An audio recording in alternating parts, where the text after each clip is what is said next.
चारों तरफ घना कोहरा और सभी लोग अपने अपने कंबल रजाई में दुबके हुए चाय पकौड़ों का स्वाद लेते हुए सर्दियों का लुत्फ उठा रहे थे, जिसमें रूमा भी शामिल थी।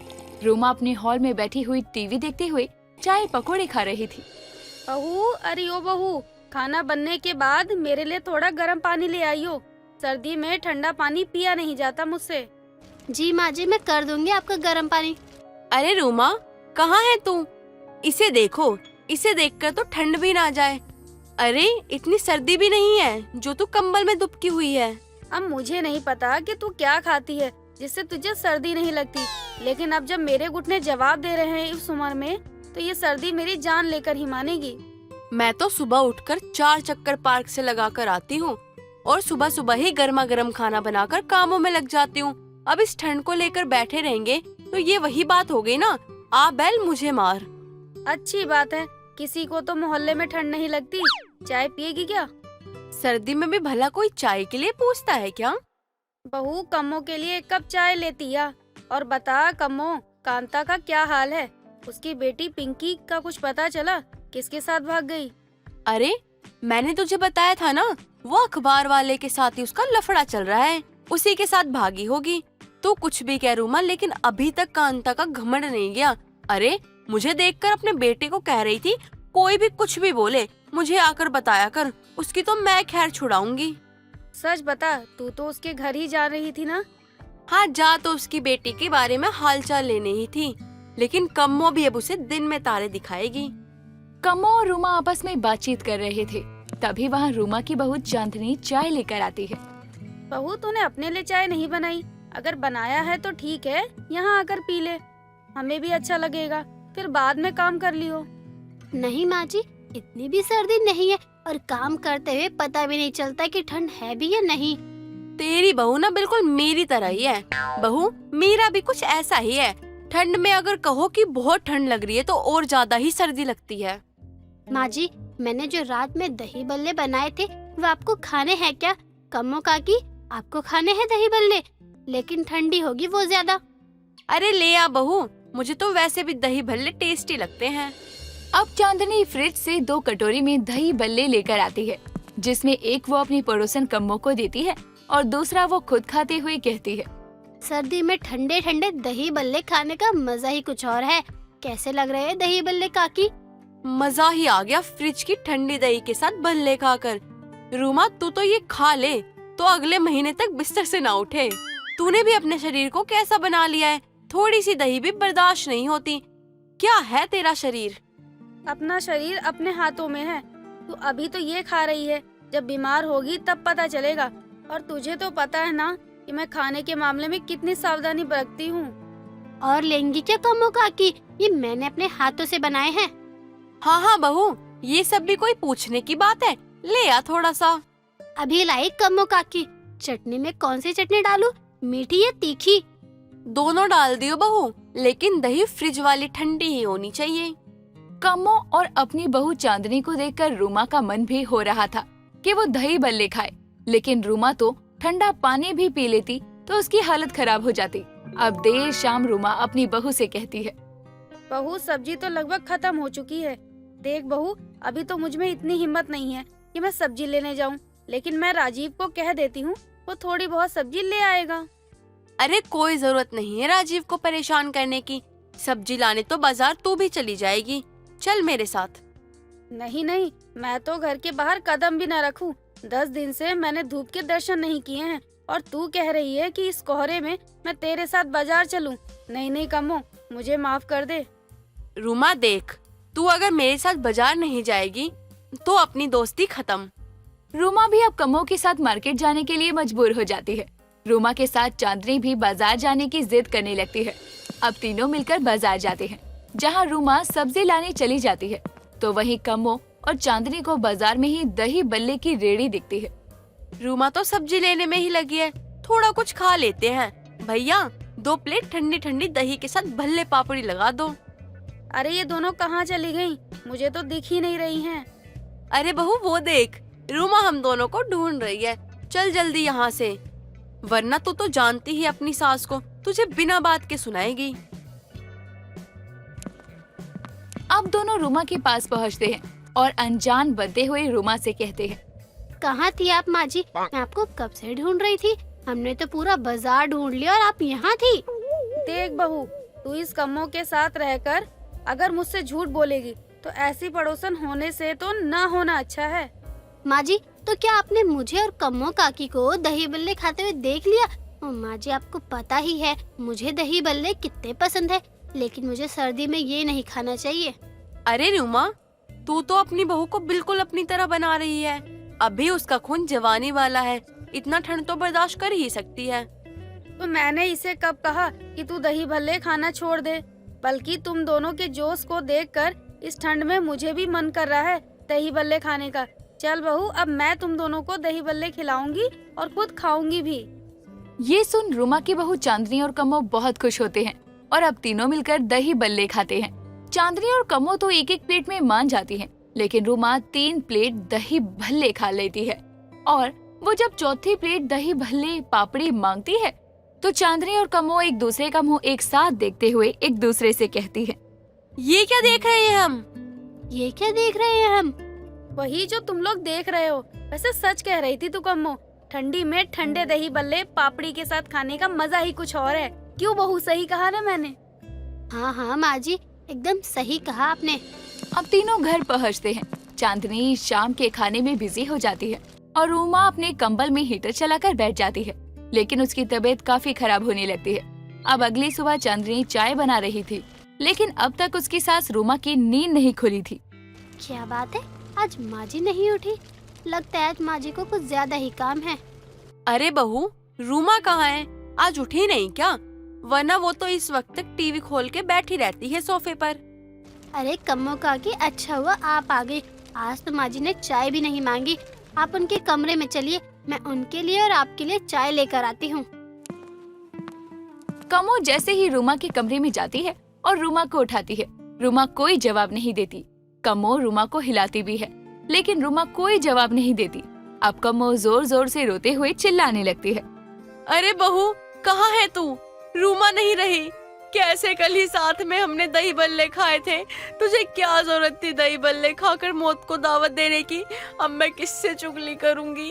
हे प्रभु, ये क्या कर दिया तूने? बीमार इंसान को तुम लोग सही से सोने भी नहीं देते। आखिर चाहती क्या है तू कम्मो? और बहू, तूने क्या रोना धोना लगा रखा है? माँ जी, मुझे और कम्मो काकी को सच में लगा कि कल के दही बल्ले के बाद आप निपट ली। उसी से तो इतनी तबीयत खराब हो गई मेरी कि मुझे रात भर नींद नहीं आई। सुबह के 3 बजे मैंने नींद की गोली खाई, तब कहीं जाकर मैं सोई हूँ, वरना आज तो ना सोने की वजह से मैं तो मर ही जाती। दही भल्ले खाने से चांदनी और कमो को तो कुछ नहीं होता, लेकिन रूमा को 4 प्लेट दही भल्ले खाने से बहुत दिक्कत होती है। एक पल को तो उसके घर वाले उसे मरा हुआ मान लेते हैं, लेकिन असलियत तो ये थी कि वो नींद की गोली खाकर सोई थी। सपना की शादी को काफी समय हो चुका था। उसके ससुराल वाले बहुत अच्छे थे और सपना की सारी बातें उसकी सास मानती थी और सपना से झगड़ा भी नहीं करती थी। सपना भी अपनी सास की सब बातें माना करती। सपना कुछ समय के लिए अपने मायके आई हुई थी और उसे मोमोज वगैरह खाना बिल्कुल पसंद नहीं था।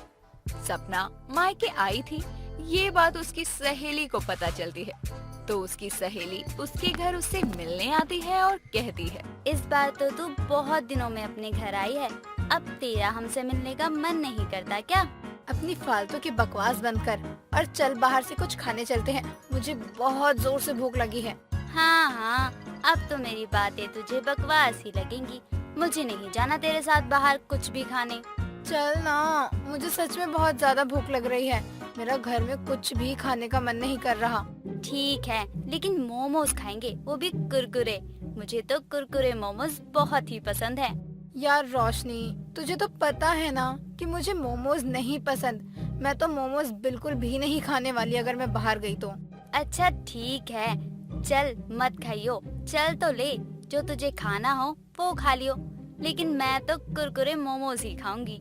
इतना कहकर दोनों बाहर चले जाते हैं। रोशनी अपने लिए कुरकुरे मोमोज ऑर्डर करती है और सपना अपने लिए छोले भटूरे ऑर्डर कर लेती है। दोनों के ऑर्डर आ जाते हैं। सपना बड़े चाव से छोले भटूरे खा रही थी। सपना रोशनी से कहती है, ये छोले भटूरे खाकर देख, अपने मोमोज को भूल जाएगी तू।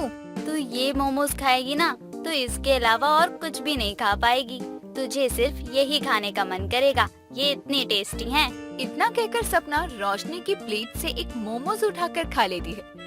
सपना को मोमोज खाते हुए बहुत पसंद आता है और वो कहती है, यार ये मोमोज तो सच में बहुत टेस्टी है।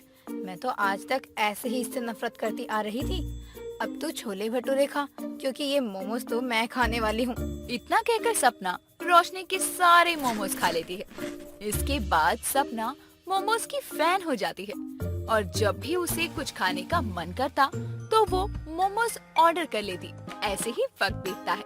सपना की कुरकुरे मोमोज खाने की आदत और बढ़ जाती है। वो दिन रात बस मोमोज खाया करती। काफी दिन हो जाते हैं तो सपना अपनी ससुराल चली जाती है। ससुराल जाते वक्त रास्ते में से सपना मोमोज पैक करवा लेती है और अपने ससुराल पहुंचते ही अपनी सास कल्याणी से कहती है, माँ जी, मैं आपके लिए कुरकुरे मोमोज पैक करवा कर लाई हूँ। मुझे ये कुरकुरे मोमोज बहुत पसंद है, आप भी ट्राई करो ना, आपको बहुत पसंद आएंगे माँ जी। तुझे पता है ना, मुझे ये सब खाना पसंद नहीं, मेरे लिए मत लाया कर। माँ जी, मैं आपके लिए कितने मन से लेकर आई हूँ, एक बार तो टेस्ट करके देखो ना। और सच बोल रही हूँ, अगर आप ये खाएंगी ना तो आपको जरूर पसंद आएंगे ये। इतना कहती है तो एक खाकर देख लेती हूँ। इतना कहकर कल्याणी एक मोमोज खा लेती है। सपना को लगता है कि कल्याणी को मोमोज बहुत पसंद आएंगे और वो उसकी तरह मोमोज की फैन हो जाएगी, लेकिन ऐसा कुछ नहीं होता। मोमोज खाकर कल्याणी कहती है, बहू खुश, खा लिया, लेकिन आज के बाद मेरे लिए ऐसा कुछ दोबारा मत लेकर आइयो। ओफो, माँ जी को तो मोमोज ही पसंद नहीं आए। माँ जी का तो टेस्ट ही खराब है। अब ये मोमोज तो मैं ही खा लेती हूँ, बेकार थोड़ी ना जाने दूंगी। इतना कहकर सपना सारे मोमोज खा लेती है और अपने कमरे में जाकर सो जाती है। शाम का समय था। कल्याणी सपना की कमरे में जाती है और उसे सोया हुआ देखकर उसे उठाते हुए कहती है, बहू शाम हो गई है, रात का खाना नहीं बनाना क्या, जो अभी तक सो रही है? उठ जा, ये तेरा ससुराल है, मायका नहीं। हाँ माँ जी, उठ गई। बताओ क्या बनाना है रात के खाने में? अब क्या ही बनाएगी तू, मैंने खाना बना लिया है, तू तो सोती रह। पता नहीं क्या करने आई है यहाँ पर, अपने मायके में ही रहती। ये बुढ़िया तो है ही पागल। अब जब खाना बना ही लिया था तो मुझे उठाने क्यों आई? मेरी सारी नींद खराब कर दी इसने। अब टुकुर टुकुर क्या देख रही है मेरी तरफ? उठ जा और घर का बचा हुआ काम कर ले। हाँ मम्मी जी, बस आई। आप चाय पियोगी? आपके लिए चाय बना दूं? हाँ हाँ बना ले चाय, और हाँ उसमें अदरक अच्छे से डालियो, मेरे सर में दर्द हो रहा है। इतना कहकर कल्याणी नीचे जाती है और थोड़ी देर बाद सपना भी किचन में जाकर चाय बनाने लगती है। सपना अदरक वाली चाय बनाकर कल्याणी को देती है। कल्याणी चाय पीकर चाय की तारीफ करती है। तभी सपना अपने मन में सोचने लगती है, मैंने अभी मोमोज खाए हैं, लेकिन मेरा फिर से मन कर रहा है मोमोज खाने का। अब क्या करूं मैं? माँ जी, वो मेरा मोमोज खाने का मन दोबारा से कर रहा है। मैं बाहर जाकर मोमोज लेकर आऊं क्या? अभी तो तू जब आई थी तो तूने मोमोज खाए थे, वो भी इतने सारे। अब तुझे दोबारा से मोमोज खाने हैं? हाँ माँ जी, मुझे दोबारा मोमोज खाने हैं, मेरा बहुत मन कर रहा है। ठीक है, जा खा ले दोबारा मोमोज, लेकिन अगर तबीयत खराब हो गई इतने मोमोज खाने से तो मुझे मत बोलियो कि माँ जी ये हो रहा है वो हो रहा है। कल्याणी की बात सुनकर सपना खुश हो जाती है और जाकर बाजार से अपने लिए मोमोज लेकर आती है और रात का खाना खाने की जगह वो मोमोज खाकर सो जाती है। ये देखकर कल्याणी मन में कहती है, पता नहीं इस बहू को भी ये मोमोज खाने का कौन सा बुखार चढ़ गया है, जब से आई है तब से सिर्फ मोमोज ही खाए जा रही है। समय बीतता है। सुबह होते ही और थोड़ी देर बाद सपना भी किचन में जाकर चाय बनाने लगती है और कल्याणी के आते ही उसे गर्मा गर्म चाय देती है। ये देखकर कल्याणी बहुत खुश होती है, लेकिन जब कल्याणी रसोई में जाती है तो हैरान रह जाती है और कहती है, बहू तू ये सुबह सुबह क्या बना रही है? माँ जी, मैंने सोचा कब तक बाहर से ला कर खाऊंगी, इसलिए मैंने रात में मोमोज बनाने की रेसिपी देख ली, तो अब वही ट्राई कर रही हूँ। कल तक तो तू बस मोमोज मोमोज खा रही थी और अब बनाने भी लग गई। मेरा तो पूरा दिमाग ही खराब कर दिया है तूने। माँ जी अब आप ही बताओ ना, अब इस तरह से मैं रोज रोज बाहर के मोमोज खाऊंगी तो कितने पैसे बर्बाद हो जाएंगे। इसलिए मैंने सोचा कि मैं मोमोज बनाना सीख लूं ताकि खुद ही बनाकर खा सकूं। बहू, इतने मोमोज खाएगी तो तेरी तबीयत खराब हो जाएगी। नहीं माँ जी, भला मोमोज खाने से किसी की तबीयत कैसे खराब हो सकती है। सपना कल्याणी की कोई बात नहीं सुनती और जब उसका मन करता तब वो मोमोज बनाना शुरू कर दिया करती और मोमोज खाने लगती। सपना की मोमोज खाने वाली आदत अब और ज्यादा बढ़ती जा रही थी। वो हर वक्त मोमोज खाया करती और ज्यादा मोमोज खाने की वजह से एक दिन उसकी तबीयत बहुत खराब हो जाती है और उसकी उठने तक की हालत नहीं थी। ये देखकर कल्याणी तुरंत डॉक्टर को चेकअप के लिए बुला लेती है। डॉक्टर सपना का चेकअप करता है और उसे कुछ दवाइयाँ लिखकर दे देता है और बाहर का कुछ खाने से मना करता है। ये सुनकर सपना कहती है, मैं वैसे भी बाहर का कुछ नहीं खाती। बहुत चुप हो जा। डॉक्टर जैसा जैसा आपने बताया है वैसे वैसे इसे दवाई खिला दूंगी और बाहर का भी कुछ नहीं खाने दूंगी। इतना कहकर कल्याणी डॉक्टर को भेज देती है और सपना का बहुत ध्यान रखती है और सपना से कहती है, आज के बाद तू मोमोज नहीं खाएगी। मोमोज खाने की वजह से तेरी तबीयत खराब हुई है। नहीं माँ जी, मोमोज खाने की वजह से मेरी तबीयत खराब नहीं हुई है। मैं बिना मोमोज खाए नहीं रह सकती हूँ। समय गुजरता है और किसी तरह कल्याणी सपना को मोमोज खाने से रोक लेती है, लेकिन ठीक होते ही सपना फिर से मोमोज खाना शुरू करती है।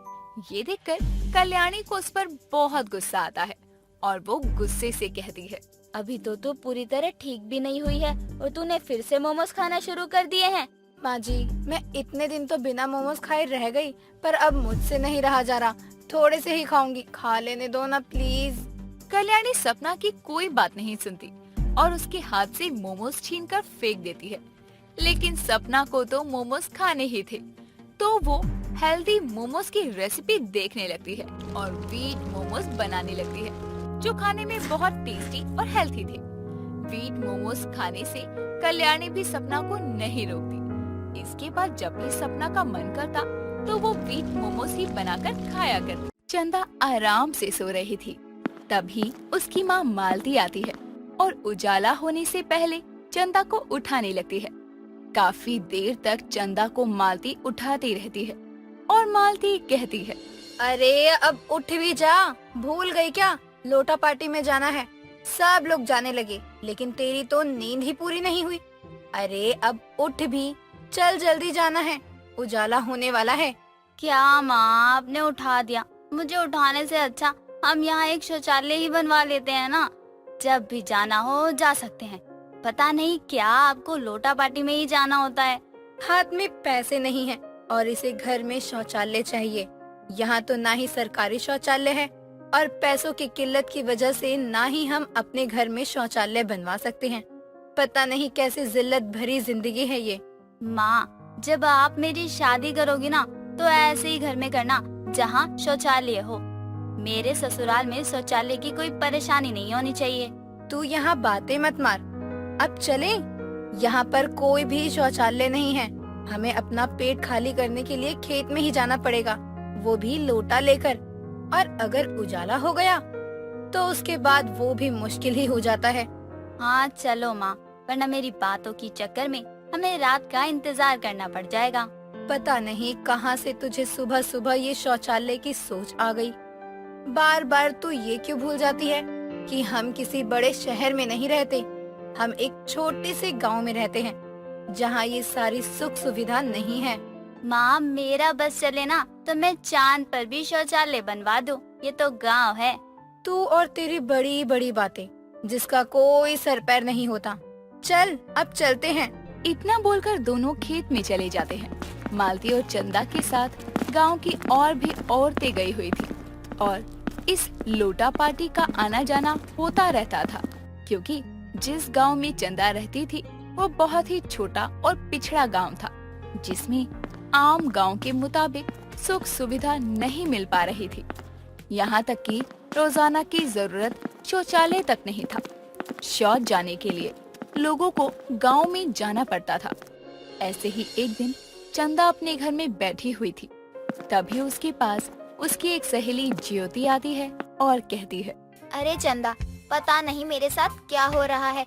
ऐसा पता नहीं क्या खा लिया मैंने। अब बस बातें ही बनाती रहेगी या फिर बताएगी भी कि तुझे आखिर हुआ क्या है, बता तो सही।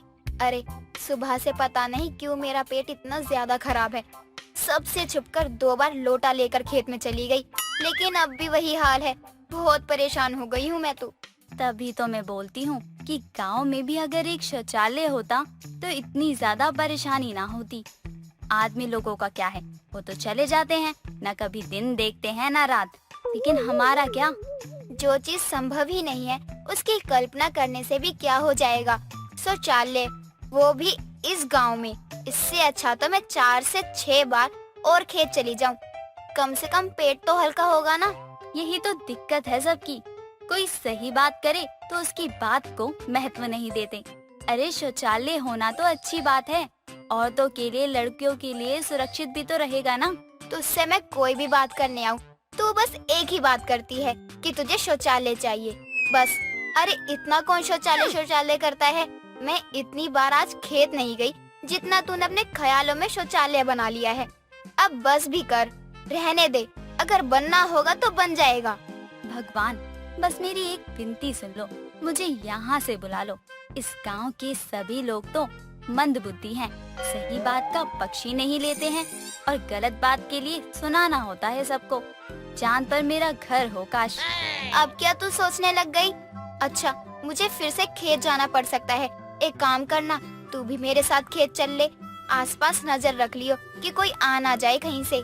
इसलिए कहा था कि शौचालय जरूरी है, कम से कम किसी के देखने का डर तो नहीं रहेगा ना। चल, अब तेरी मदद कर ही देती हूँ, क्योंकि मेरा सपना तो पूरा हो नहीं रहा।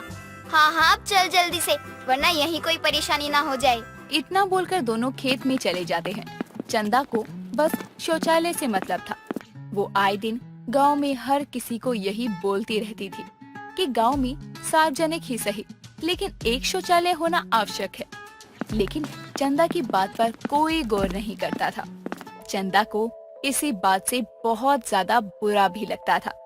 कई दिनों तक तो चंदा के मन से शौचालय की बात ही नहीं जाती। एक रात चंदा सो रही थी। चंदा चांद पर पहुंच जाती है और वहाँ पर चंदा को बहुत अच्छा लगता है। चंदा पूरे चांद का चक्कर लगा रही थी। तभी चंदा की नजर चांद पर बने शौचालय पर जाती है और वो अपनी माँ मालती से कहती है, माँ, ये देखो चांद पर शौचालय, वो भी कितना बड़ा शौचालय है। ऐसा शौचालय तो धरती में भी किसी के घर पर नहीं होगा। मुझे तो ऐसा लग रहा है कि चांद पर शौचालय नहीं, मुझे जन्नत मिल गई हो। सच में चांद पर शौचालय, हम तो बहुत खुश नसीब हैं कि हमें चांद पर शौचालय का इस्तेमाल करने का मौका मिल रहा है। लेकिन अभी तो मुझे शौचालय इस्तेमाल करने की जरूरत ही नहीं है। तो कोई बात नहीं माँ, अब हम कौन सा धरती पर जा रहे हैं वापस। हम तो यही रहने वाले हैं और जब भी इस्तेमाल करना होगा शौचालय का, कर लेना। अब ये हमारा ही शौचालय है। सच में, अब तो तेरी बात भी सच हो गई। तुझे शौचालय चाहिए था ना, हमेशा यही बोलती रहती थी कि शौचालय चाहिए, शौचालय चाहिए। अब तो तुझे चांद पर शौचालय मिल गया। खेत जाने की झंझट ही खत्म। माँ, खेत में जाने का झंझट ही नहीं है, सारी दिक्कत परेशानी से छुटकारा मिल गया। जो कोई सोच भी नहीं सकता, चांद पर शौचालय वो हमारे पास है। अब आपको पता चलेगा शौचालय का महत्व। चल, ये तो बहुत अच्छी बात है। तुझे जो चाहिए था वो मिल गया, वो भी इस तरह। अच्छा माँ, चलो ना, हम एक बार शौचालय को देख लेते हैं। कोई कमी लगेगी तो उसे हाथों हाथ पूरा भी करवा लेंगे। बेटा, करवा नहीं देंगी, करनी पड़ेगी खुद ही। अरे हाँ, मैं तो भूल ही गई थी कि चांद पर आने वाले तो हम ही हैं और ये शौचालय बस हमारा ही है। दोनों माँ बेटी चांद पर शौचालय देखकर बहुत खुश होती है। उनकी खुशी का तो कोई ठिकाना ही नहीं था। कुछ देर बाद चंदा शौचालय का इस्तेमाल करने के लिए जाती है, लेकिन वहाँ पर पानी होता ही नहीं। इसीलिए चंदा शौचालय से बाहर आकर अपनी माँ से कहती है, माँ, चांद पर शौचालय तो मिल गया, लेकिन यहाँ पर तो पानी ही नहीं है। अब पानी कहाँ से लाएं? चंदा के मुंह पर उसकी माँ पानी डालती है और उसे उठाते हुए कहती है, अरे अब उठ भी जा, खेत जाने के लिए देरी हो रही है। रोज का ही तेरा ड्रामा हो गया। अब तेरे पास खेत या शौचालय तो आने वाला नहीं, हमें ही जाना पड़ेगा खेत में। चल अब। क्या माँ, अब तो हमारे पास शौचालय है ना, तो फिर क्यों खेत जाना? और आप मेरे ऊपर पानी डालकर ऐसे पानी खराब मत करो। चांद पर पानी नहीं है शौचालय जाने के लिए, इसे बचा कर रखो। क्या? चांद पर शौचालय? कौन सा सपना देख लिया तूने? यहाँ धरती पर तो है नहीं और तू चांद पर शौचालय बनाकर आई है। क्या बात कर रही है? साफ साफ बताना। क्या मैं सपना देख रही थी? जिस तरह तू बहकी बहकी बातें कर रही है, इससे तो यही लग रहा है कि तू कोई सपना देख रही थी। लेकिन माँ, कोई ऐसा वैसा सपना नहीं था। ये चांद पर शौचालय का सपना था, हम दोनों का। जो हमें धरती पर नहीं मिला वो चांद पर मिल रहा था। मैं शौचालय का इस्तेमाल करने भी गई थी, लेकिन वहाँ पर पानी ही नहीं था। क्योंकि वो पानी तो मैंने तेरे मुंह पर डाल दिया था ना। पता नहीं तू भी कैसे कैसे सपने देखती रहती है।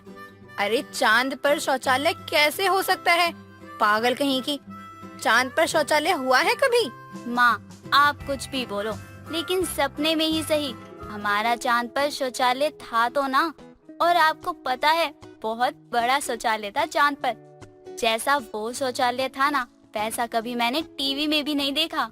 अच्छा ठीक है, लेकिन अब तेरा सपना खत्म हो गया और असल हकीकत आ गई है, जहाँ हमें शौचालय नहीं बल्कि खेत जाना है। दोनों माँ बेटी वापस से खेत की तरफ चले जाते हैं। चंदा को शौचालय मिल तो जाता है और वो भी चांद पर, लेकिन वो बस केवल एक सपना ही था। कई दिनों बाद ये खबर आती है कि चंदा के गांव में भी अब सरकारी शौचालय बनने वाले हैं। दोस्तों, अगर आपको ये कहानी पसंद आई तो इसे लाइक करें, शेयर करें और कमेंट करके बताएं कि कहानी में आपको सबसे अच्छा क्या लगा।